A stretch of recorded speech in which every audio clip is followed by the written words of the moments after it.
running your workplace? If your team leaders are not confident to have difficult conversations, then I believe the team members are running your business. But it doesn't have to be that way. Do you know somebody like Casey?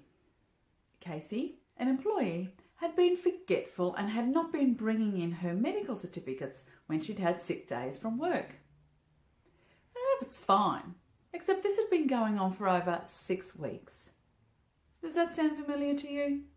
Well, Casey's team leader, John, was proactive and he kept asking and reminding her to bring in the medical certificates.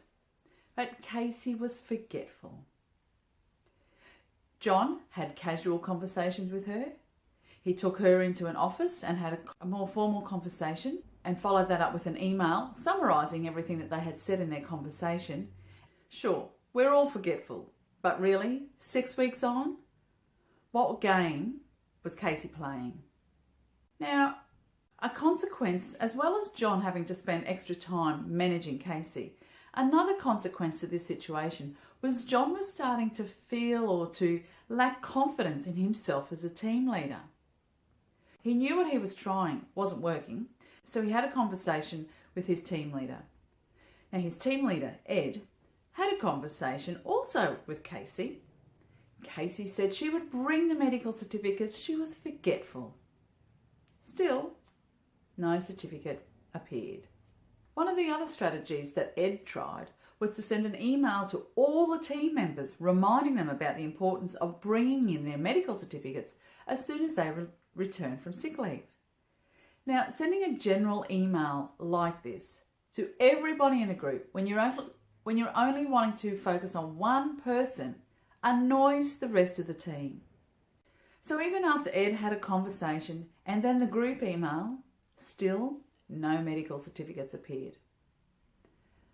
As Ed's supervisor, as soon as I heard about this, I sat down with Ed and with John and explained how the next step in the difficult conversation needed to be that Casey would need to apply for some type of leave for the 6 days in question.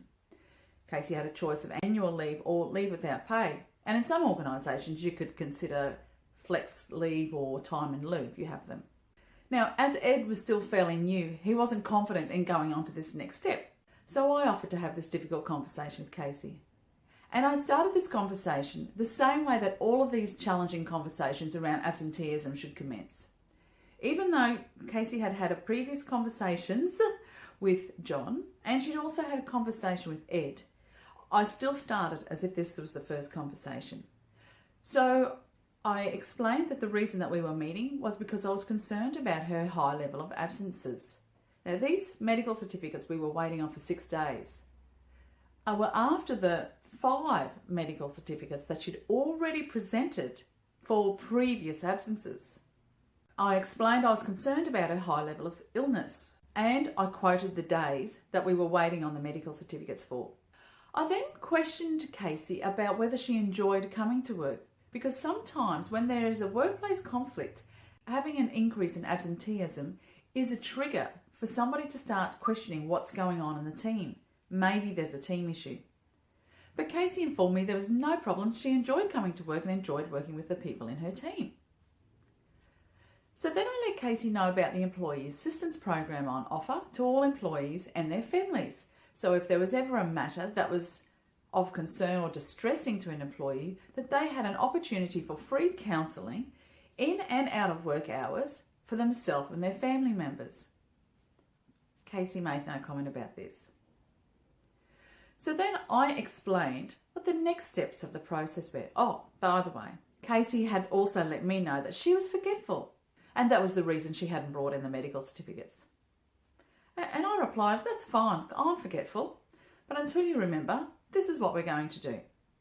I explained in detail my expectations for Casey, that she would immediately after our meeting return to her desk, apply for some type of leave other than the sick leave, so whether it be annual leave or leave without pay, and she would then have her timesheets up to date. This would happen immediately. I offered to sit with her to ensure that she was aware of how to complete a leave application, knowing fully well that she had done them before. But Casey rejected this offer, and so I gave her 5 minutes to complete the task and said I would return and check how things were going then. 5 minutes later, I come back and the task is completed. I also had explained to Casey during the conversation that when she did bring in her medical certificates, we would be able to reverse the leave that she had applied for when the medical certificates were cited.